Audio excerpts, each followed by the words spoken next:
Hello friends, welcome back to my channel. ಇವತ್ತಿನ special recipe ಏನಂದ್ರೆ capsicum masala gravy ರೀ.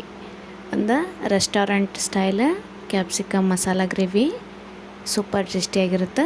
ಬರೀ ಕ್ವಿಕ್ ಆ್ಯಂಡ್ ಈಸಿಯಾಗಿ ಹೆಂಗೆ ಮಾಡೋದು ಅಂತ ನೋಡ್ಕೊಂಬರೋನು. ಅದಕ್ಕಿಂತ ಮುಂಚೆ ಪ್ಲೀಸ್ ಹೊಸದಾಗಿ ಯಾರೆಲ್ಲ ನೋಡಾತ್ತೀರಿ ವಿಡಿಯೋನ ಸಬ್ಸ್ಕ್ರೈಬ್ ಮಾಡಿಕೊಂಡು ವಿಡಿಯೋ ಪೂರ್ತಿ ನೋಡಿರಿ.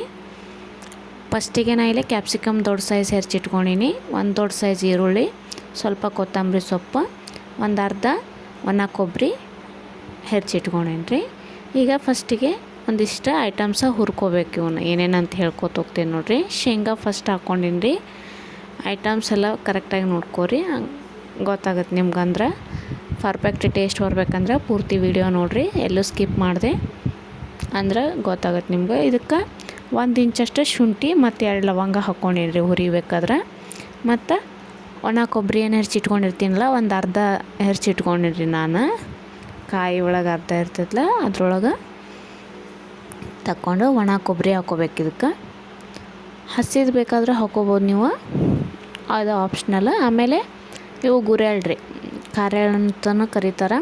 ಗುರೆಳ್ಳು ಇರ್ತಾವಲ್ಲ ಅವನ್ನ ಒಂದು ಮುಷ್ಟಿಯಷ್ಟು ಹಾಕ್ಕೊಂಡಿನಿ ಅಷ್ಟ, ಒಂದು ಇಡೀ ಅಂದಾಜು ಮೇಲೆ. ನೀವು ಎಷ್ಟು ಕ್ವಾಂಟಿಟಿ ಮಾಡ್ತಿರಲ್ಲ ಅಷ್ಟು ನೋಡಿ ಹಾಕೋರಿ. ಇವೆಲ್ಲ ಚೆನ್ನಾಗಿ ಹುರ್ಕೊಂಡೇನಿ ರೀ. ಈಗ ನೋಡಿರಿ ಕಲರ್ ಚೇಂಜ್ ಆಗ್ಯಾವ, ಗೊತ್ತಾಗ್ತದೆ ನಿಮ್ಗೆ. ಇದಾದಮೇಲೆ ಗುರೆಳ್ಳ ಲಾಸ್ಟಿಗೆ ಹಾಕ್ಕೊಂಬಿಡ್ರಿ ಅವನ್ನ, ಯಾಕಂದ್ರೆ ಫಸ್ಟಿಗೆ ಹಾಕಿದ್ರೆ ಅವು ಬೇಗ ಬೇಯೋದ್ರಿಂದ ಸುಟ್ಟು ಬಿಡ್ತಾವೆ ಜಲ್ದಿನ, ಮತ್ತು ಸೀದೋಗೋ ಚಾನ್ಸಸ್ ಇರುತ್ತೆ. ಆಮೇಲೆ ಇವನ್ನೆಲ್ಲ ಗ್ರೈಂಡ್ ಮಾಡ್ಕೊಂಬರೋಣ್ರಿ ಮಿಕ್ಸಿ ಜಾರಿಗೆ ಹಾಕ್ಕೊಂಡು. ಇದಕ್ಕೆ ಒಂದು ಸ್ವಲ್ಪ ನೀರು ಹಾಕಿ ಒಂದು ಅರ್ಧ ಸ್ಪೂನಷ್ಟು ಜೀರಿಗೆ ಮತ್ತು ಒಂದು ಬೆಳ್ಳುಳ್ಳಿ ಹಾಕ್ಕೊಂಡೀನಿ ರೀ. ಒಂದು ಗೆಡ್ಡೆ ಬೆಳ್ಳುಳ್ಳಿ, ಒಂದು ದೊಡ್ಡ ಸೈಜ್ ಈರುಳ್ಳಿ ಹಿಂಗೆ ಹೆರ್ಚಿ ಹಾಕ್ಕೊಂಡೀನಿ. ಮತ್ತು ಕಡೆಗೆ ಒಗ್ಗರ್ನಿಗೂ ಕಟ್ ಮಾಡಿ ಇಟ್ಕೊಂಡೀನಿ ರೀ. ಓಕೆ, ಇದನ್ನ ಈ ಟೈಪ ನುಣ್ಣಗೆ ಪೇಸ್ಟ್ ಮಾಡ್ಕೊಂಬರ್ಬೇಕು. ಈಗ ಒಲೆ ಮೇಲೆ ಒಂದು ಕಡಾಯಿ ಇಟ್ಕೊಂಡು ಅದಕ್ಕೆ ಒಂದು 4 ಸ್ಪೂನಷ್ಟು ಎಣ್ಣೆ ಹಾಕ್ಕೊಳತ್ತೀನಿ ರೀ. ಎಣ್ಣೆ ಒಂಚೂರು ಜಾಸ್ತಿ ಇದ್ರನ, ಅಂದರೆ ಹೋಟೆಲ್ ಸ್ಟೈಲ್ ಮಾಡ್ಬೇಕಂದ್ರೆ ಸ್ವಲ್ಪ ಎಣ್ಣೆ ಜಾಸ್ತಿ ಇರಬೇಕಷ್ಟ. ಆ ಟೈಪ ನೋಡಿ ಹಾಕೋರು ನೀವು ಎಷ್ಟು ಬೇಕಷ್ಟ. ಓಕೆ, ಇದಕ್ಕೆ ಜೀರಿಗೆ ಸಾಸಿವೆ ಹಾಕ್ಕೊಂಡೇನಿ ರೀ. ಎಣ್ಣೆ ಕಾತೈತಿ, ಈಗ ಚಟಾಪಟ ಅಂತ ಸಿಡಿಯಾಕತ್ತವ ನೋಡ್ತಿರ್ಬೋದು ನೀವು. ಇದಕ್ಕೆ ಹೆಚ್ಚಿಟ್ಕೊಂಡಿರೋ ಈರುಳ್ಳಿ ಮತ್ತು ಕ್ಯಾಪ್ಸಿಕಮ್ ಎರಡು ಒಂದೇ ಸಲ ಹಾಕ್ಬೇಕ್ರಿ. ಫ್ಲೇಮ್ ಒಂಚೂರು ಜಾಸ್ತಿ ಇಟ್ಕೊಂಡು ಇವನ್ನ ಚೆನ್ನಾಗಿ ಫ್ರೈ ಮಾಡ್ಕೋಬೇಕು. ಇವು ಹಸಿದೇನು ಇರ್ತೈತಲ್ಲ ಕ್ಯಾಪ್ಸಿಕಮ್ಮ, ಅದು ಹೋಗೋ ಮಟ್ಟ ಫ್ರೈ ಮಾಡ್ಕೊರಿ. ಓಕೆ, ಈಗ ಆಲ್ಮೋಸ್ಟ್ ಇವು ಫ್ರೈ ಆಗ್ಯಾವು. ಇನ್ನೊಂದು 2 ನಿಮಿಷ ಇರಲಿ. ಅಂದರೆ ಇವು ಚೆನ್ನಾಗಿ ಎಣ್ಣೆ ಒಳಗೆ ಬಾಡಿಸ್ಕೊಂಡ್ರಂದ್ರೆ ಆಮೇಲೆ ಟೇಸ್ಟ್ ಬರುತ್ತೆ, ಗೊತ್ತಾಗ್ತದೆ ನಿಮ್ಗೆ ಅವು ಫ್ರೈ ಆಗಿದ್ದು. 1-2 ನಿಮಿಷ ಚೆನ್ನಾಗಿ ಫ್ಲೇಮ್ ಒಂಚೂರು ಮೀಡಿಯಮ್ ಇಟ್ಕೊಂಡು ಫ್ರೈ ಮಾಡ್ಕೊರಿ. ಆಮೇಲೆ ಸ್ವಲ್ಪ ಅರಿಶಿನ ಪುಡಿ ಹಾಕ್ಕೊಂಡೀನಿ. ಈಗ ಮಸಾಲೆ ಏನು ರುಬ್ಬಿಟ್ಕೊಂಡಿರ್ತೀವಲ್ಲ ರೀ, ಅದನ್ನ ಹಾಕ್ಕೋಬೇಕು ನೆಕ್ಸ್ಟ್. ಅದ್ರೊಳಗೆ ಉಪ್ಪು ಹಾಕಿ ರುಬ್ಬಿರ್ತೀವಿ, ಉಪ್ಪು ನೋಡಿ ಹಾಕೋರಿ ನೀವು. ಆಮೇಲೆ ಈಗ ಮಸಾಲೆ ಏನು ರುಬ್ಬಿಟ್ಕೊಂಡಿರ್ತೀವಲ್ಲ ಅದನ್ನ ಹಾಕ್ಕೊಳತ್ತೀನಿ. ಓಕೆ, ಇದನ್ನ ಚೆನ್ನಾಗಿ ಮಿಕ್ಸ್ ಮಾಡ್ಕೋಬೇಕೀಗ. ಸ್ವಲ್ಪ ಹಸಿ ವಾಸನೆ ಹೋಗೋ ಮಟ್ಟ 1-2 ನಿಮಿಷ ಫ್ರೈ ಆಗಲಿ. ನೋಡ್ತಾ ಇರ್ಬೋದು ನೀವು, ಅಷ್ಟು ಟೇಸ್ಟಿ ಅಂದರೆ ಟೇಸ್ಟಿಯಾಗಿರುತ್ತೆ ರೀ ಇದು. ಮಕ್ಕಳಿಗೆ ದೊಡ್ಡವರಿಗೆ ಎಲ್ಲರಿಗೂ ತುಂಬ ಇಷ್ಟ ಆಗುತ್ತೆ. ಖಾರ ಅಂತೂ ಏನು ಅಷ್ಟು ಇರೋಂಗಿಲ್ಲ. ಇವು ಕ್ಯಾಪ್ಸಿಕಮ್ಮು ಹೈಬ್ರಿಡ್ ಇರೋದ್ರಿಂದ ಖಾರ ಕಮ್ಮಿ ಇರ್ತವೆ.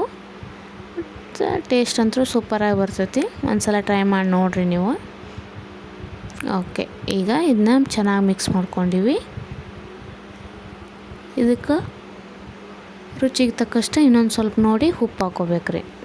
ನೀವು ನೋಡಿ ಹಾಕೋರಿ. ಫಸ್ಟ್ ಮಸಾಲೆ ರುಬ್ಬಿರ್ತೀವಲ್ಲ ಅದ್ರೊಳಗೂ ಹಾಕ್ಕೊಂಡಿರ್ತೀವಿ, ನೋಡಿ ಹಾಕೋರಿ. ಆಮೇಲೆ ಸ್ವಲ್ಪ ಕೊತ್ತಂಬರಿ ಸೊಪ್ಪು, ಆಮೇಲೆ ರೆಡ್ ಚಿಲ್ಲಿ ಪೌಡ್ರಿ, ಒಣ ಖಾರ ಪುಡಿ, ಅದನ್ನ 1-2 ಸ್ಪೂನ್ ಹಾಕ್ಕೊಂಡೀನಿ ರೀ. ನಾ ಇಲ್ಲಿ ಖಾರ ಇಲ್ಲ ಅದು ಜಾಸ್ತಿ, ಅದಕ್ಕೆ ಮೇಲೆ ಒಂದು ಸ್ವಲ್ಪ ಹಾಕೀನಿ. ನೀವು ಖಾರ ಇತ್ತಂದ್ರೆ ನೋಡಿ ಸ್ವಲ್ಪ ಹಾಕೋರಿ. ಆಮೇಲೆ ಬೆಲ್ಲ ಹಾಕ್ಕೊಳತ್ತೀನಿ ರೀ. ಒಂದು ಸ್ವಲ್ಪ ಸ್ವೀಟ್ನೆಸ್ ಇರಬೇಕಿದೆ ಅಂದ್ರೆ ಟೇಸ್ಟಿಯಾಗಿರುತ್ತೆ. ಓಕೆ, ಈಗ ಚೆನ್ನಾಗಿ ಮತ್ತೊಂದು ಸಲ ಮಿಕ್ಸ್ ಮಾಡ್ಕೊಳ್ಳೋಣ. ಸ್ವಲ್ಪ ಎಣ್ಣೆ ಒಳಗನ ಇದು ಖಾರ ಪುಡಿ ಮಿಕ್ಸ್ ಆದ್ರೆ ಕಲರ್ ಚೆನ್ನಾಗಿ ಬರುತ್ತೆ. ಬ್ಯಾಡಗಿ ಮೆಣಸಿನ್ಕಾಯಿ ಖಾರ ರೀ ಇದು, ಸ್ವಲ್ಪ ಅಂದ್ರೆ ಕೆಂಪಾಗಿ ಬರುತ್ತೆ ಅಂಥೇಳಿ. ಆಮೇಲೆ ಖಾರನೂ ಕಡಿಮೆ ಇರುತ್ತದೆ. ಓಕೆ, ಈಗ ಇದಕ್ಕೆ ಹುಣಸೆ ಹಣ್ಣು ನೆನೆಸಿಟ್ಕೊಂಡಿರ್ತೀನಿ ಸೈಡಕ್ಕೆ, ಅದನ್ನು ಹುಳಿ ಹಿಂಡ್ಕೋಬೇಕು ರೀ, ಹುಣಸೆ ಹುಳಿ ಹಾಕ್ಕೋಬೇಕು. ಹುಳಿ ಬೆಲ್ಲ ಇದ್ರೆ ಒಂಥರ ಗ್ರೇವಿಗೆ ಟೇಸ್ಟ್ ಬರುತ್ತೆ.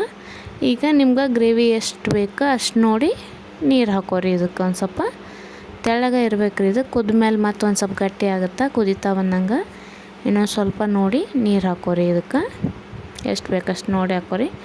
ತೀರಾ ತೆಳ್ಳಗಾದ್ರೂ ಚೆನ್ನಾಗಿ ಬರೋಲ್ಲ ನೋಡಿರಿ. ಈಗ ಒಂದು ಕರೆಕ್ಟ್ ಅದಕ್ಕೆ ಹಾಕ್ಕೊಂಡೀನಿ ನಾನು. ಈಗ ಇದನ್ನು ಒಂದು 2ರಿಂದ 3 ನಿಮಿಷ ಬೇಯಿಸಿದ್ರೆ ಸಾಕಷ್ಟನ. ಎಲ್ಲ ಹುರ್ಕೊಂಡಿರ್ತೀವಲ್ಲ ಮಸಾಲೆನೂ. Okay, ಈಗಿದು almost ಬೆಂದದ್ರಿ. 3 ನಿಮಿಷ. ಈಗ ಒಲೆನ ಆಫ್ ಮಾಡ್ಕೊಂಡೀನಿ ನಾನು. ಸ್ಟವ್ ಆಫ್ ಮಾಡಿಕೊಂಡು ತೋರ್ಸಾತೀನಿ ನೋಡಿರಿ ನಿಮ್ಗೆ ಎಷ್ಟು ಚೆನ್ನಾಗಿ ಬಂದೈತಲ್ರಿ. ಟೇಸ್ಟಿ ಅಂತೂ ರೊಟ್ಟಿ ಚಪಾತಿ ಎಲ್ಲದ್ರ ಜೊತೆಗೆ ಒಳ್ಳೆ ಕಾಂಬಿನೇಷನ್ ರೀ ಇದು. ಒಂದು ಸಲ ಖಂಡಿತ ನೀವು ಮನ್ಯಾಗ ಟ್ರೈ ಮಾಡಿ ನೋಡಿರಿ. ಹೆಂಗೆ ಬಂತಂತ ನಂಗೆ ಕಮೆಂಟ್ ಮಾಡಿ ಹೇಳಿರಿ. Thank you for watching.